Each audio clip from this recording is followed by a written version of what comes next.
বিধর্মীতে তারা তৈরি করা খাবার বলতে কি বুঝাচ্ছেন, কোন প্রকারের খাবার?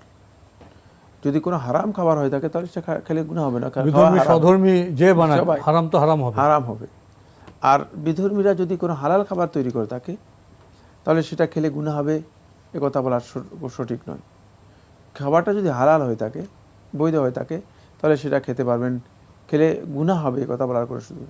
হ্যাঁ, যদি কোনো ব্যক্তি মনে করেন যে না আমি বিধর্মী তৈরি করা খাবার খাবো না, এটা তার ব্যক্তিগত বিষয় হতে পারে, কিন্তু শরিয়ার বিধান, ইসলামী বিধান হচ্ছে তার জন্য জায়েজ আছে যে কোনো বিধর্মীর হালাল খাবার তিনি খেতে পারবেন। খাবারটি হালাল কিনা সেটা হলো গুরুত্বপূর্ণ বিষয়। প্রিয় দর্শক, আমাদের হাতে আরেকটি ইমেল পাঠিয়েছেন রেজাউর রহমান, লিখেছেন আমার বাবার বয়স 70 বছরের উপরে, উনি জীবনে রোজা খুব কম রেখেছেন, এভাবে মিনিমাম 1800 রোজা তিনি রাখেননি। এক রোজার জন্য মিনিমাম 60 জনকে কি খাওয়াতে হয়?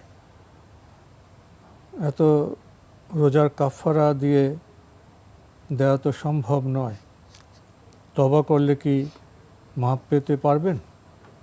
ধন্যবাদ আপনাকে। আপনি বলেছেন আপনার আব্বা জীবনে প্রায় 1800 রোজা নষ্ট করেছেন, আল্লাহ তাআলা নাফরমানি করেছেন। প্রত্যেকটা ফরজের নাফরমানি সর্বোচ্চ পর্যায়ের কবিরা গুনাহ এবং আল্লাহ তাআলার অবাধ্যতা।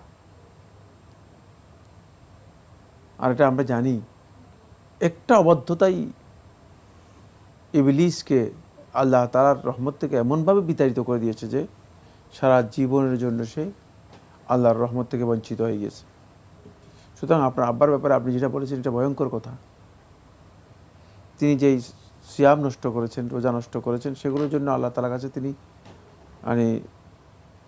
তার সর্বান্তকরণে তওবা করার চেষ্টা করুন।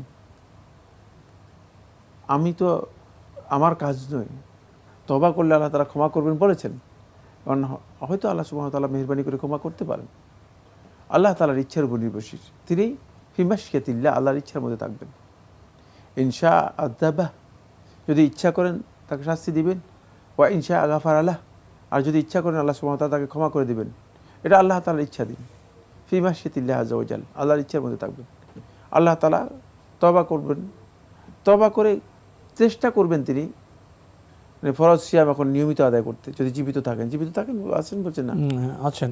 তওবা করলে কি মাপ পেতে পারবেন? মনে হচ্ছে জীবিত আছেন। হ্যাঁ, যদি তিনি তওবা করেন আমরা আশা করি যে আল্লাহ তাআলা হয়তো মাফ করবেন। আর একটা তথ্য দিয়েছেন, এক রোজার জন্য কি মিনিমাম 60 জনকে খাওয়াতে হয়?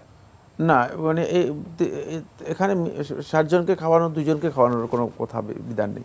রোজার জন্য একজনকে খাওয়ারও কোনো বিধান নেই, কারণ হলো তিনি তো ইচ্ছাকৃতভাবে সিয়াম নষ্ট করেছেন। ওটা হলো ফিদা, যিনি অসুস্থতার কারণে। জি, ওটা তো এক রোজা বিনিময়ে একজনকে এক বেলা, একজনকে এক বেলা। এখানে তো 60, এই তথ্যটা ঠিক না, 60 জন এটা শুদ্ধ নয়।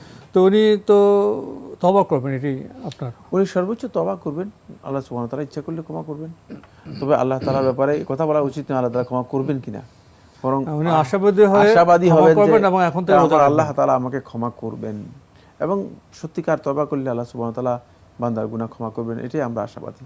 এটাই আল্লাহ তাআলা বলেছেন, ইন্নাল্লাহা ইয়াগফিরুয যুনুবা জামিআ, আল্লাহ সুবহানাহু ওয়া তাআলা ইয়াগফিরুয যুনুবা জামিআ, সকল গুনাহ ক্ষমা করবেন, এটা আল্লাহ তাআলা বলেছেন। সুতরাং আমরা আল্লাহ তাআলার উপর সবচেয়ে ভালো ধারণা করি, আল্লাহ রাব্বুল আলামিন বান্দাদের গুনাহগুলো ক্ষমা করবেন, এটাই আমরা আশা করি, এবং সেই আশায় তিনি তওবা করবেন, আর বেশি বেশি তিনি নফল সিয়াম পালন করবেন, ফরজ সিয়ামগুলো নিয়মিত আদায় করবেন।